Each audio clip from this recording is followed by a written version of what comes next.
And hello everyone, and welcome back to Adobe Live APAC. Before we get started, of course, we want to acknowledge the traditional owners of the land on which we live, create, and learn on today, paying respects to elders past, present, and emerging. I'm Johanna, and here once again for part 2 with Sophie Elinor. How are you today, Sophie? I'm good. How are you?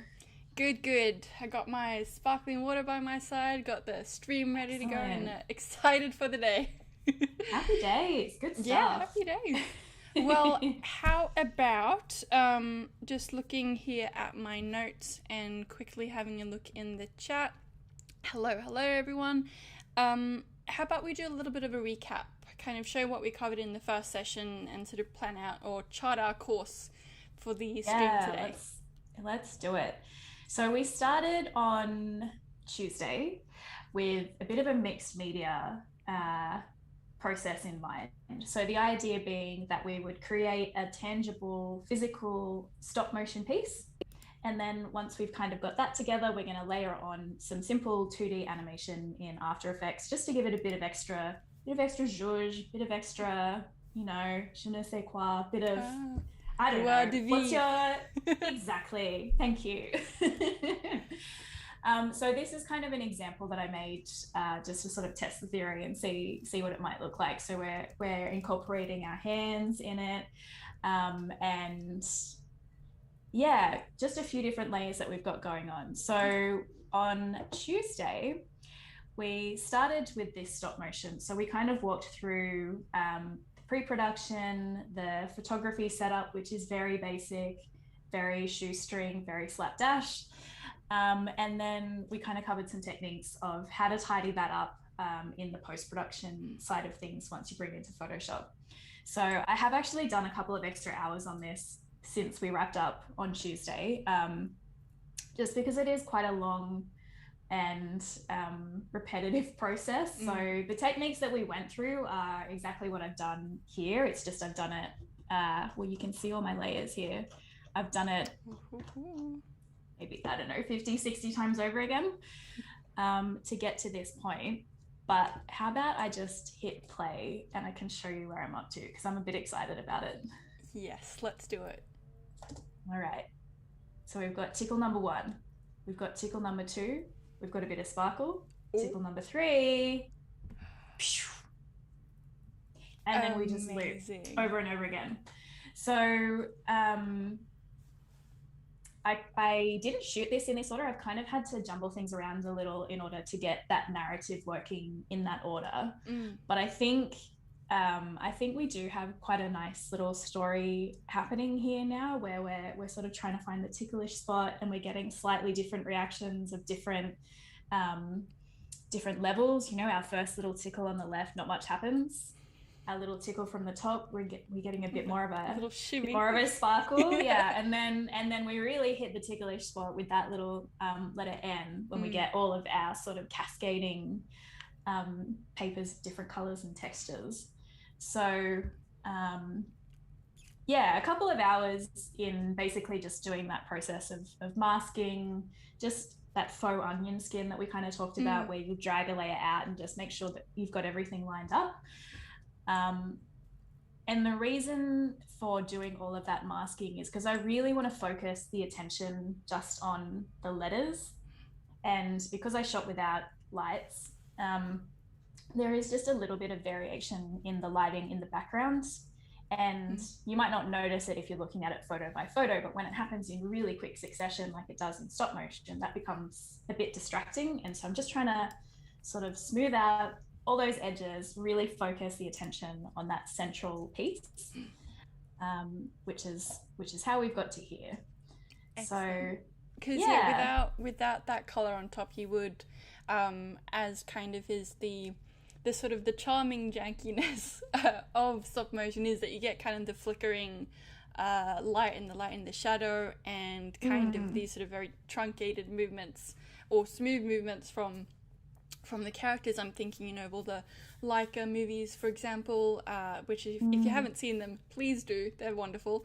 And then also just lost my train of thought, but I'm getting it back. Wanted to also mention everyone that if you have any questions, because we've got a comment here on YouTube, and we actually monitor and engage the chat that is on Behance. So if you have any questions about what we're doing today, or if you want any recap or just confirming any thoughts from what we did last session as well, please feel free to pop your comments in the Behance, so behance.net/live chat, and we will do our best to answer them today. But yeah, I think that's all I had for now. the jankiness that you mentioned, it is like, we sort of chatted a little bit about it the other day, but it is something where I'm always trying to find the balance between, I don't want to lose it completely, but I just want to elevate it a little bit, so it's not quite so I don't know, unpolished, I guess. Yeah. Like just to clean it up a little bit. Talking about sort of being intentional about the work, and kind of acknowledging, embracing, and then kind of almost highlighting the jankiness, as opposed to like it just kind of popping up wherever it wants. Like, we're now being more intentional and deliberate about how that jankiness is showing up. Yeah, so I've eliminated most of it from this sort of first section.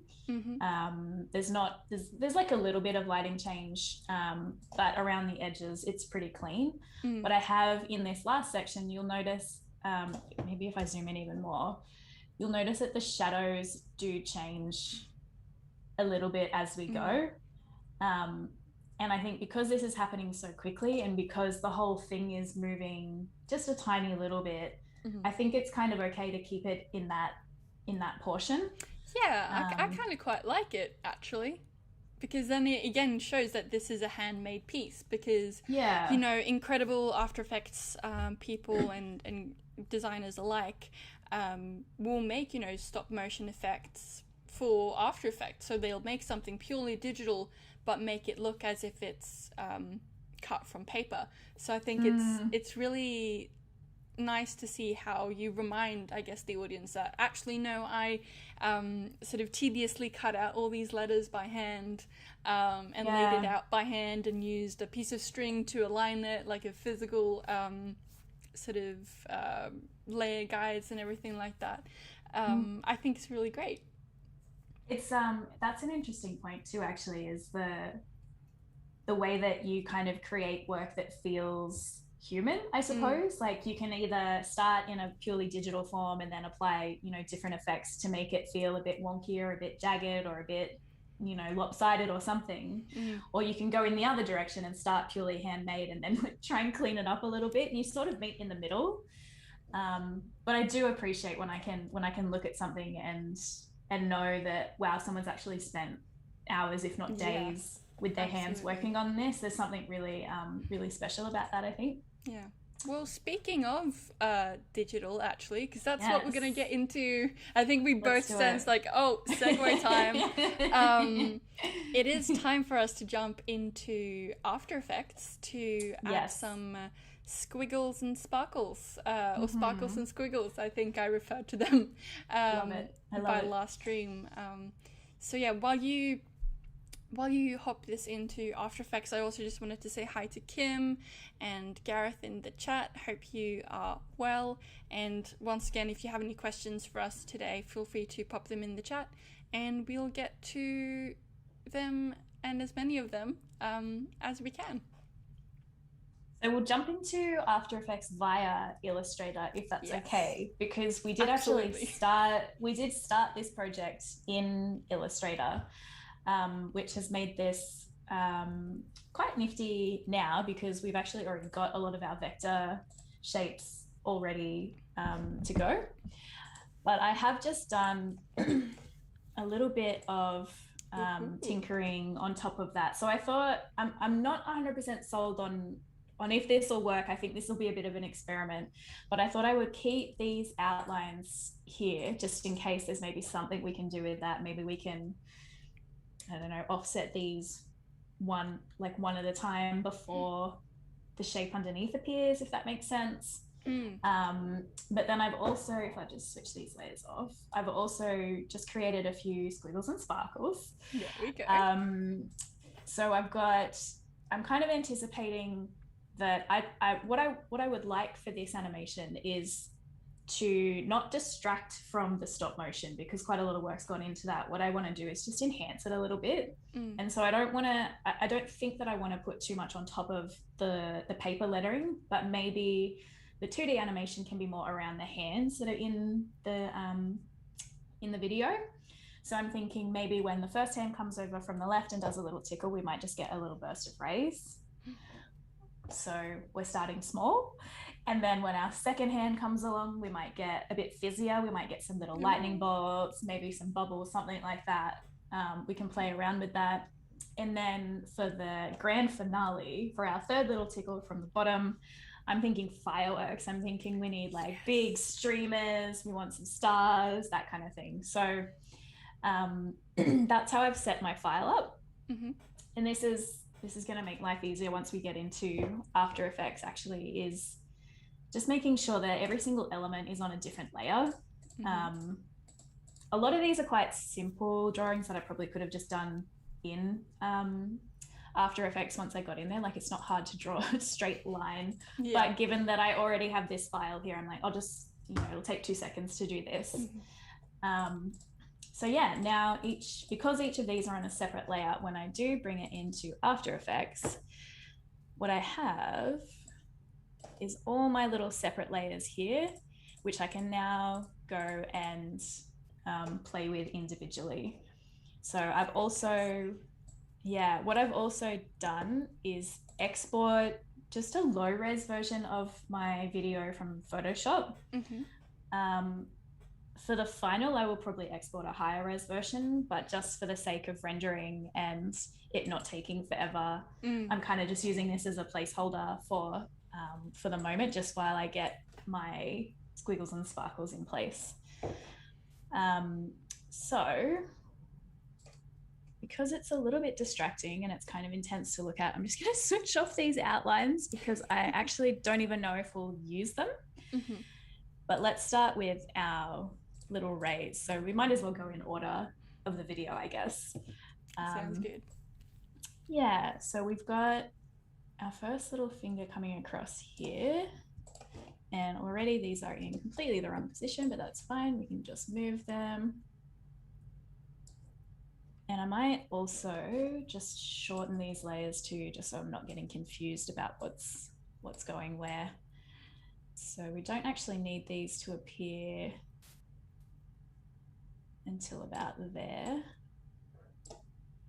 And now what I'm going to do with these is use a little technique called trim paths. It's one of my favorite techniques to use in After Effects. It's the first thing I ever learned to do in this program. It's my Windex. It's like there's 1,001 uses for for trim paths. And the way we do that is this little add button here. Once we twirl down, we can add a trim path. And basically what that is we're controlling let me zoom in some more so you can actually really see it. We're controlling the amount of path that is visible at any given time. So I want it to start with nothing. So I'm setting both the start and the end to 0 and dropping a little keyframe there. And then bringing both of them up to 100. And now, because they're set at the same time, nothing is actually happening. But if I offset my end keyframes, now we've got a little line running along. Now it's happening way too slowly. So let's just tighten all of this up a little bit. I can just imagine how really the sort of attention spark effect that we're creating here, how that would be sort of exactly representative of what was going through in your mind when you first discovered how to do this. Like, oh my goodness. Yes, that's exactly right. And to make those keyframes, is there a key on the keyboard that you press to do that? Anytime you change one of the values, it will drop a keyframe wherever your scrubber is. Okay, cool. But you can also, I think if you just click the clock, it will drop a keyframe. I see. The little clock icon. Now it's looking, that's looking pretty good, but the sort of icing on the cake in any animation in After Effects is ease. So at the moment, our movement is happening in a linear direction. It's a constant speed the whole time, and that's fine, but we can do better than that. We can add a little bit of ease. So what that's doing is it's taking it from like a sort of zigzag linear movement, and it's adding a nice S curve to our and we can exaggerate that a little if we like. And if we look at the movement now, it's just punchier. It's I don't know, it feels more realistic. It's a bit more exciting.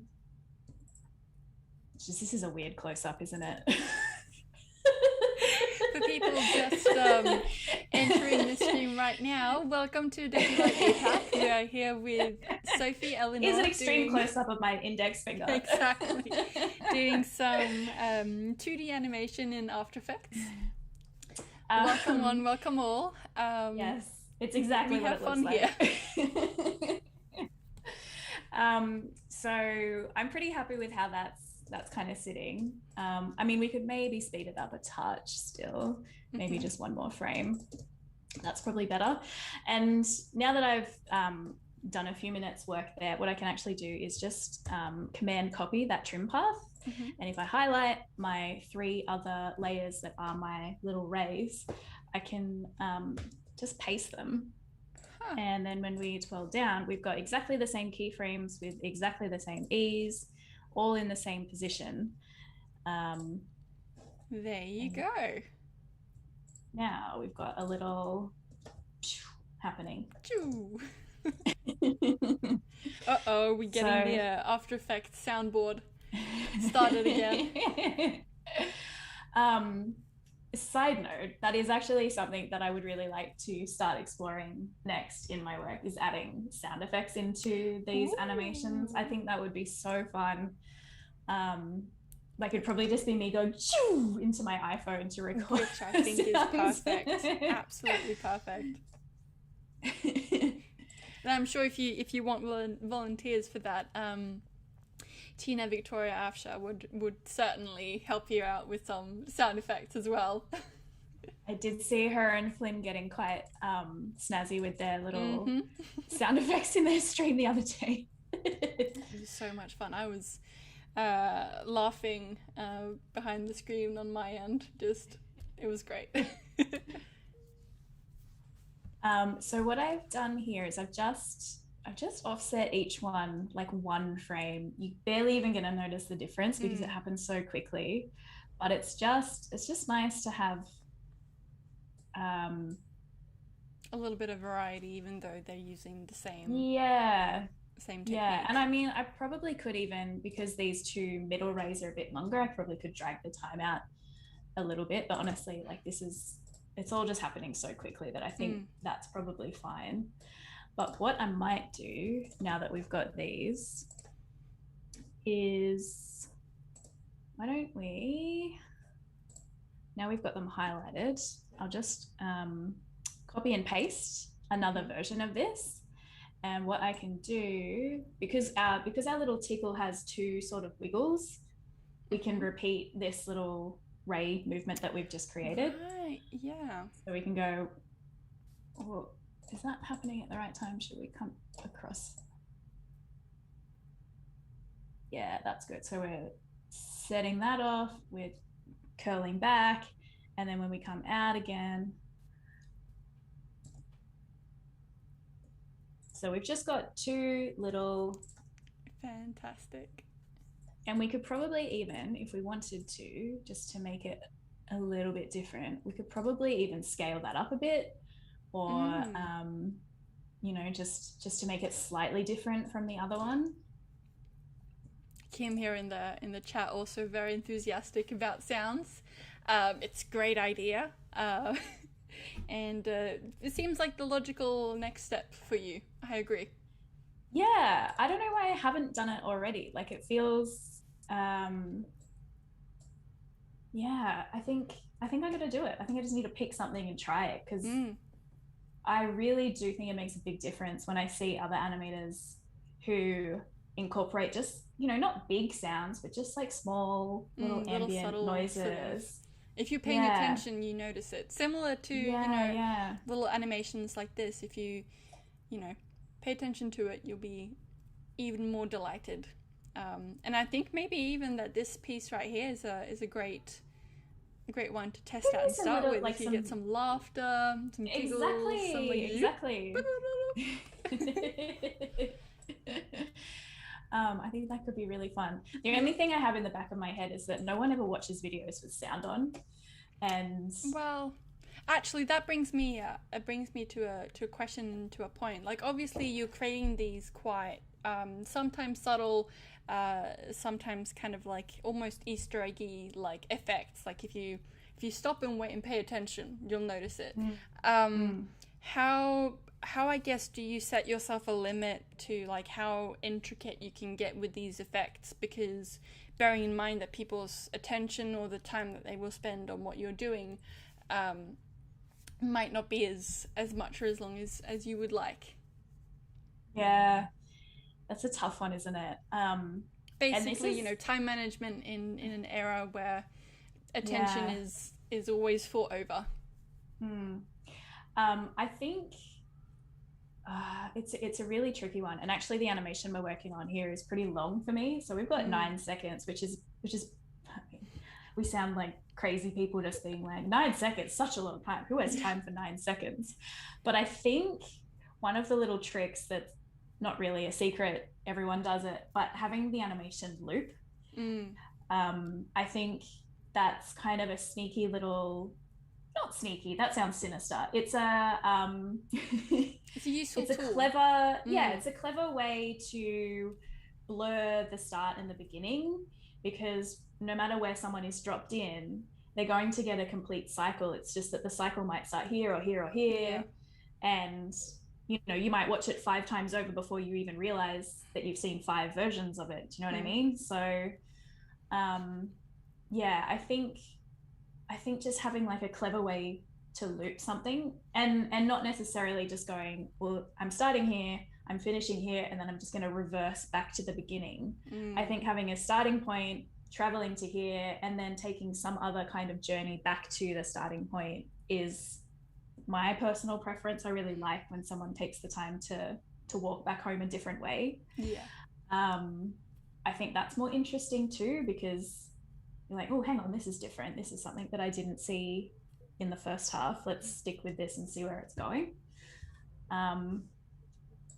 But yeah, I mean, I'm also guilty of just being like swiping through and not paying attention. I think we all are. As much as we'd like to sort of say like, no, I appreciate the arts and I watch every single second of everything. Or that, no one has time for that.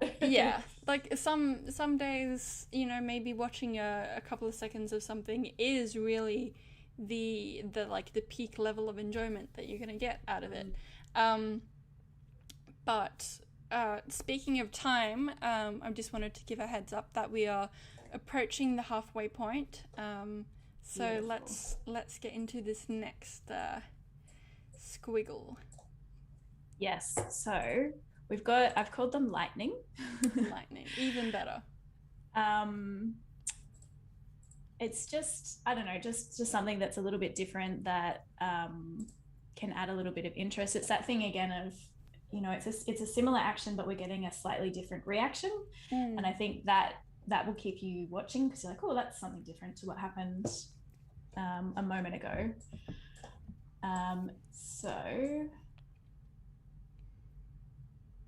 And are we using trim paths again in this? No, because these are solid shapes. I think what we might do is maybe just play with some pretty basic property effects. So again, no fancy filters or anything like that. No no scripts or downloads or anything. But let's maybe start with this big guy here. So we've got our first tickle kind of is here. So that's kind of when we want this guy to be. What I might do with this one is play with the scale and the position. So we might, again, have it start from 0. So we've got nothing there. And then we'll animate it to 100. And we might animate it moving from closer to the finger out. So it's kind of doing a little bit of a zap sort of. Nice. We'll see if this actually works. So we'll go. That's always the thing. Like, okay, well, this is what I want to happen. Let's see if I can make it happen. And actually the other thing that I might do, this is actually a good point.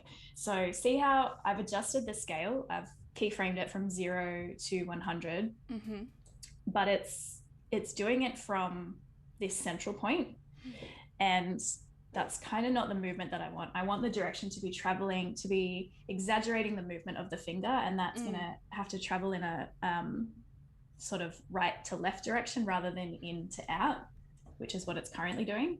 There's a really easy fix, and it's you just get the hang on, is it this guy? Yeah, the pan behind tool, and grab and move our central point so that now we're scaling from that position. So we're sort of already got a bit of that right to left movement happening without even adjusting the position. So some of our work is already done for us. We also want to, we're going to want to return to 0. And now this is doing the opposite of what we want. It's traveling in the wrong direction. Oh no. But I think we can play around with the position. So let's say we start our position here, and then we want to move outward in that direction. And hopefully we might even exaggerate that a bit more.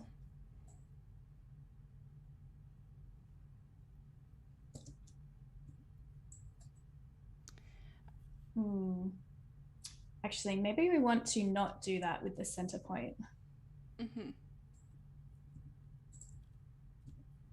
This is kind of the phase of any project where I'll watch this like 40 times in a row, and I'm like, do we need to adjust something here, try something different? Let's try it without moving our center point and see if we can just do it with the position. Because I feel like maybe we can. Also a comment from Kim again from the chat, something so satisfying about that pan behind tool, and I totally agree. And it's also fascinating, like from someone, like personally I don't in comparison to you, for example, use After Effects all that much, but it's fantastic to see how both you and, for example, Ian Haig, who we had on last week, how really a lot of what you do, there's some very simple and straightforward sort of steps to get to that point. I mean, even just with the trim paths, that took less than 2 minutes to do, and to much great effect. So it's really encouraging for me, and I'm sure for anyone else tuning in who is perhaps entirely new to After Effects, or wanting to upskill or just explore the program further, to see that you don't have to invest too much sort of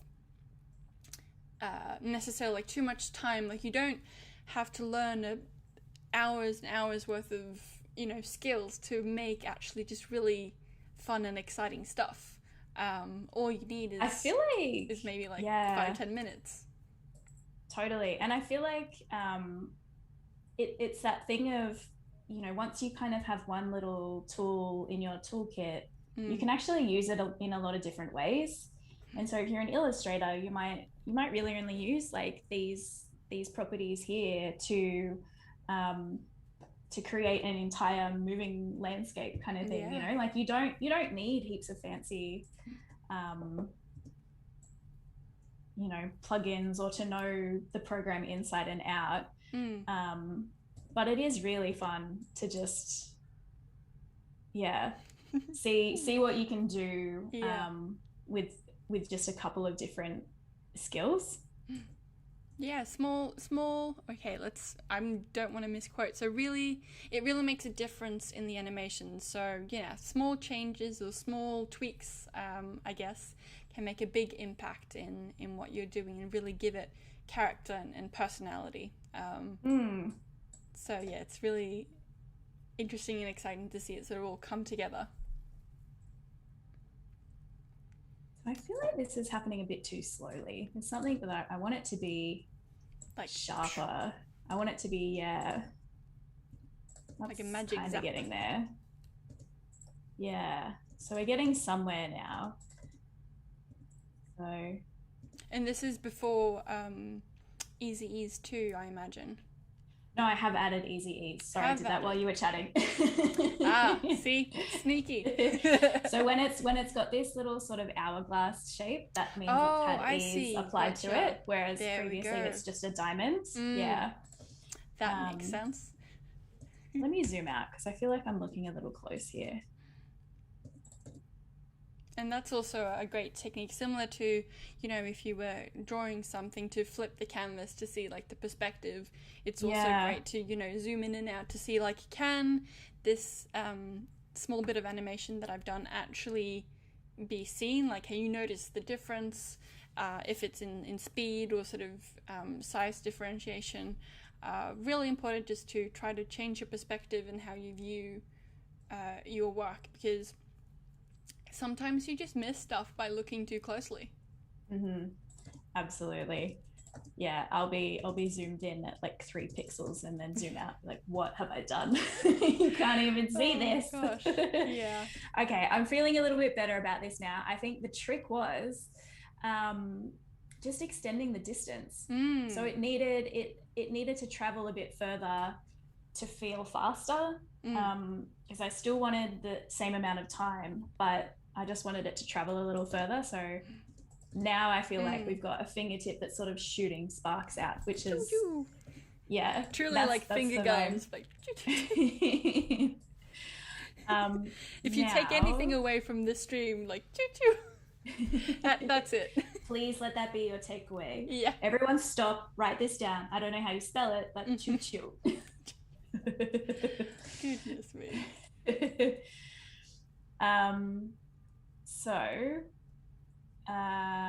Unfortunately, we can't copy and paste our keyframes this time. I was just about to ask that.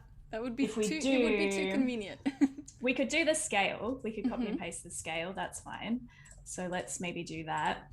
But we can't actually copy the position because it's going to sit it directly on top, and we want them to be sitting in a different position separately. Yeah, and also traveling if it was going to be that it is on top of each other, which is what it does, or if it would just be like, you know, the exact same movement. But I think it should be pretty straightforward though, because we can line our keyframes up. So we'll bring these guys in, and then when we get to this point, we'll have them because I suppose what's important to note is when you're doing the positioning, it's not like it's all within the canvas, so to speak, like it's all within the working area. So when you're plotting these positions, it is at this point on the screen, as opposed to just, okay, this object move forwards and backwards, if I've understood that correctly. Yeah, at their X and Y coordinates, I think. So, unfortunately, we do have to tailor each of those. And silly me, I forgot to drop a keyframe the first time I did them, but we are... So this middle guy is kind of crashing a little, so we might want to bring him out this way so he doesn't even further up, just so he's not crashing into our bigger guy. And then we'll add a bit of ease. Add a bit of ease here as well. Okay, so we've got something. Now, I don't like how it's all happening at once. That feels a bit off, but that's a really easy fix. So I think what I would like is for our little guy to happen first. So he needs to get out of the road a bit quicker. So I'm just bringing the whole layer across. And then our middle guy is also kind of, this is a horrendously close-up picture of my finger. The funny thing is, I hate seeing my hands in pictures. Like, I think my hands always look dead in photos. So it's funny that I've chosen something that is so focused on them at such an extreme level to do with you today. Yeah, I mean, conquering our fears, that's what this is all about. So you kind of get, there's a bit of a fun little fizziness happening with these little, actually they may be happening a bit soon. Maybe we'll bring the whole 3 of them back. Yeah, there we go. Amazing. And again, this is just the phase where I've kind of roughed out the movement. I've kind of, you know, I know roughly where I want it to go. Now it's just really tweaking it, refining.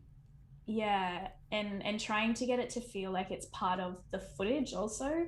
So hence the extreme close-up on my finger. I want it to, as soon as that movement finishes, that's when I want the zap to kind of kick out. Yeah, I think it can't go unsaid that timing is everything.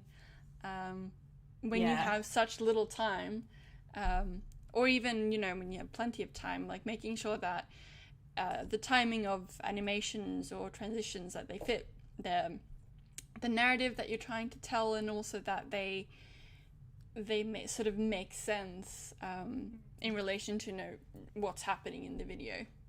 Yeah.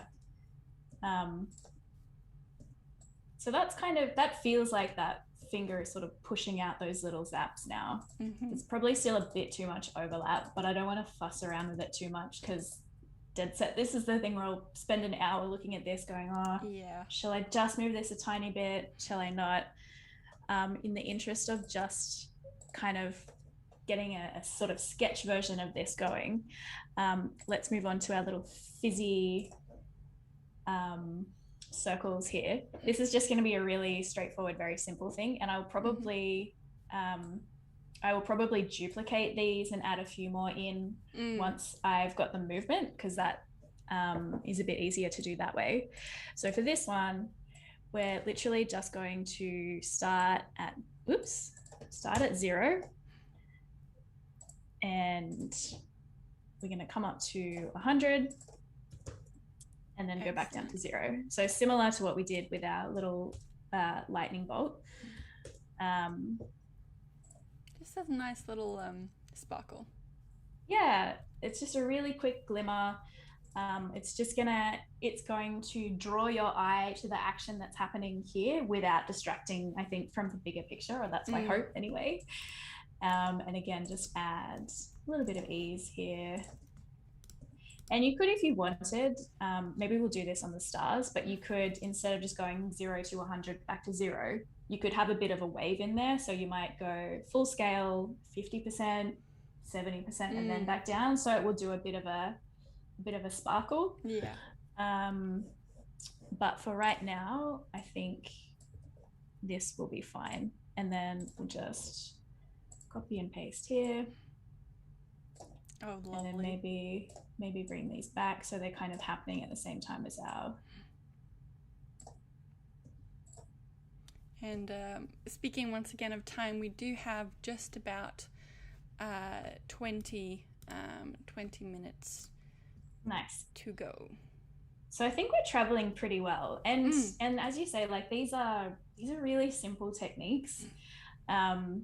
the stop motion is very simple. These are very simple After Effects techniques. It's just the layering of them and that kind of little attention to detail as to where you're placing that movement and the timing of that I think really lifts it. So on that, why don't we move down to our firework finale? Because I think this is going to be a fun one. Yes. Now I have a range of fireworks that I've created here. I have both large and small, because again, we've got 2 little movements. And this is again just going to be using trim paths. I've already drawn my little sort of swirls. So our first little movement will be about there. That's where we need that. So we'll start with our small ones. And again, I'm just bringing the layers in so I can kind of tell at a glance a bit easier where everything is sitting. Can kind of get a little bit overwhelming. Not so much here. We've not got too many layers going on here, but yeah, you can pretty quickly kind of lose track of things if you're for sure. I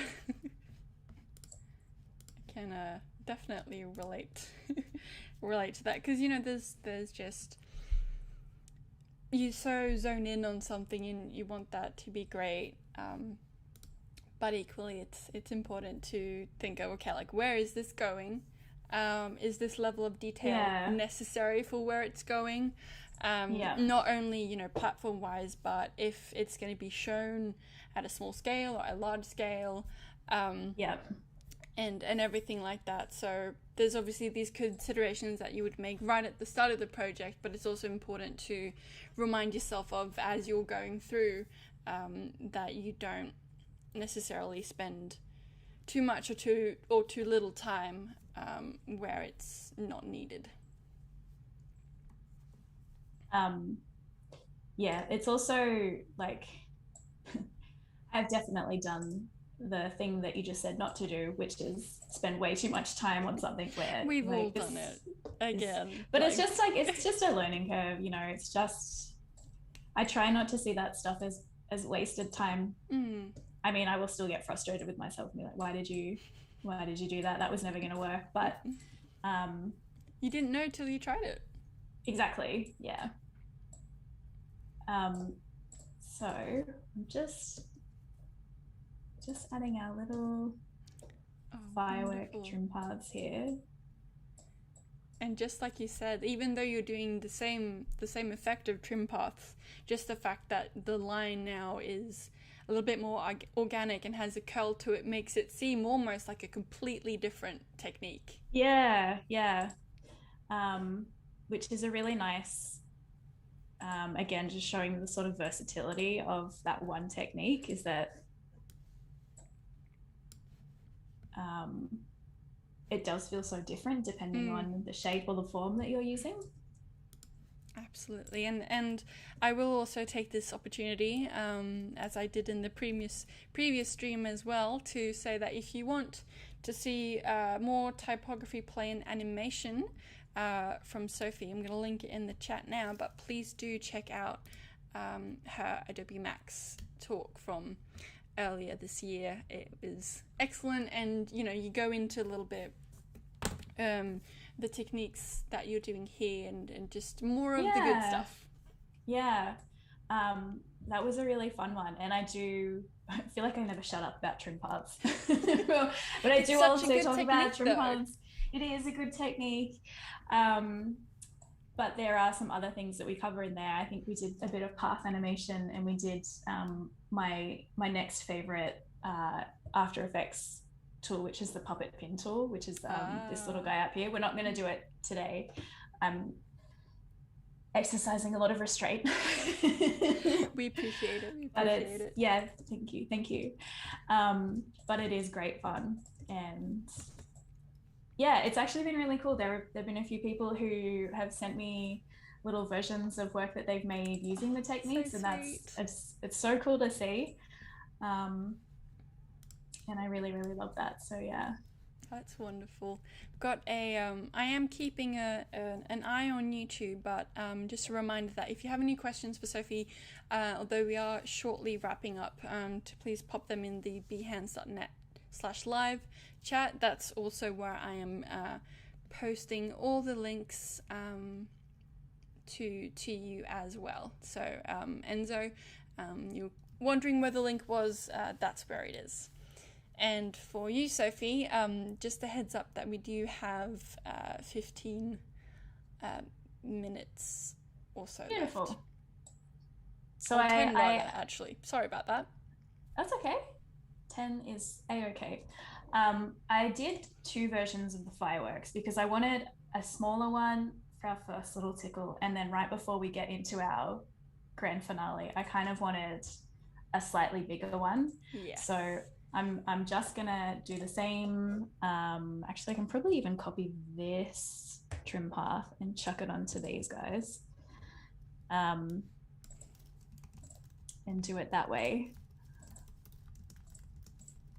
But I might need to, because these are longer, I might need to stretch out my end keyframes just to give it a little bit more time. But that is fine. And quick, maybe silly question from me. If you would then adjust these sort of Illustrator shapes that you've made in Illustrator, would that then correspond with the change in After Effects as well, or have they kind of now moved over across? So any changes that you make in the original document sort of stay to the original document? That's not a silly question. That's a great question. Kind of more out of habit, I will, as soon as I bring anything from Illustrator into After Effects, convert all of my Illustrator layers to shape layers, because then I can access all these properties which aren't necessarily available to me when I just leave them as Illustrator layers. I think if you don't do that step, so if I don't know if we're going to get it here, but so when I bring them in, they're originally Illustrator layers, and I go create shapes from vector layer. Excellent. Yeah. And I think that process kind of cuts the communication between the two. Disowns them from the Illustrator family. Yeah, they're on a different road now. But I think if you don't do that step, then they will talk to each other, so you can sort of make adjustments, and then it will be reflected. Actually, that I don't mind that speed. I feel like we probably wouldn't want it any slower, because otherwise. Yeah, I think that's really good. Yeah, that's. Me with my untrained eye, just art director standing behind you, like, yeah, that looks great.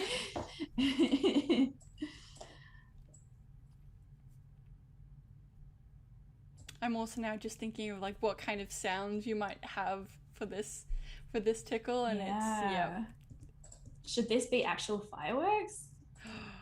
Oh, it could be like just like tiny party popper, kind of like miniature scale sound effects. I think that would be great. I love that.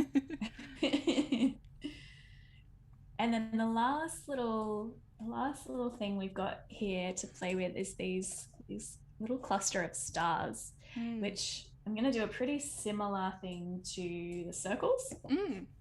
I don't know. Are they a bit small? Do we need them to? I feel like they probably are a bit small, actually. Let's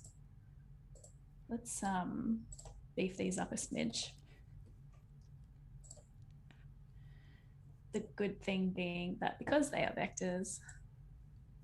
Exactly. You can resize, scale, all that you like, and it will look as crisp as the morning sun. I don't know. Crisp as the day it was born. Exactly. Oh, goodness me. No, but it is great, just taking advantage of the sort of the properties of the tech that you have on hand. And I think that really is synonymous with this project as a whole. Just do what you can with what you've got, and what you can do is actually quite a lot. not intending for that to rhyme, but it's true. And we have a quick question from Kim here. So I think I missed this at the beginning, but did you bring the Photoshop part of the project into After Effects in layers, or is the whole thing from Monday just one layer? So is the video just one layer or the multiples? I've just brought it in as one layer. I mean, I could have brought in all the separate layers, but I'm just trying to sort of use it as a template to get the positioning and the timing of this next layer of 2D animation on top of it. And I just don't think my poor little laptop could cope with the sheer size of the file had I brought it in layer form. Yeah, perhaps not. It is kind of a bit of a dance I do constantly, which is like, well, this bit needs to be done in Illustrator. So do I do all of my drawings in Illustrator, or should I bring some of it into Photoshop, but then I'm going to have to jump over to After Effects? And it's kind of like a bit of compartmentalizing, figuring out which bit needs to be done where and how I should sort of bring the whole thing together. Yeah.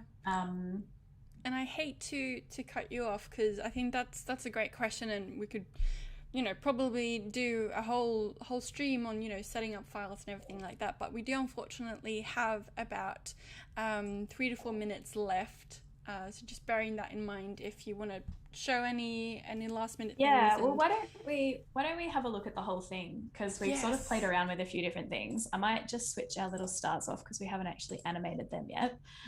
But if we have a look at, so we've got our little rays, we've got our lightning bolts, and then we've got fireworks. Our fireworks leading into our final. Ooh, we've got a stray dead frame at the end there. Let's bring that in. Yeah. Fantastic. So they're not hugely sort of like, they're quite subtle movements. But I think, given trying to keep that balance between not wanting to overpower the stop motion, because so much work has gone into that. I'm just trying to celebrate it, tickle it. And just tickle it. We're just trying to tickle it. That's all we want to do. Just, guys, that's all we want. So I think from here, what I will do, I'll make a decision around whether I want to sort of include these. You know, I was thinking maybe I could do this before the next layer appears, and then have that disappear, and then maybe this guy could appear as we sort of just kind of leading the way out, maybe. So I might have a go at that and see what that looks like. But other than that, really just playing around with the timing of our little sort of tickle sparkly bits. Yeah. I really need to come up with some better terminology for this, because I feel like I do this all the time. Honestly, I think having a new creative name every time is just keeping people on their toes. Yeah, exactly. Like, oh, what name is going to be next? Fantastic. So just kind of playing around a little bit with the timing, with the positioning, and hopefully we can share the final piece this week on Instagram. And exciting. And of course, we'll see how it looks.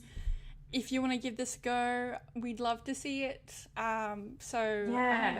Please tag Sophie or myself and show us what you can do. But for now, we do have to say our goodbyes, which I hate to do it every time.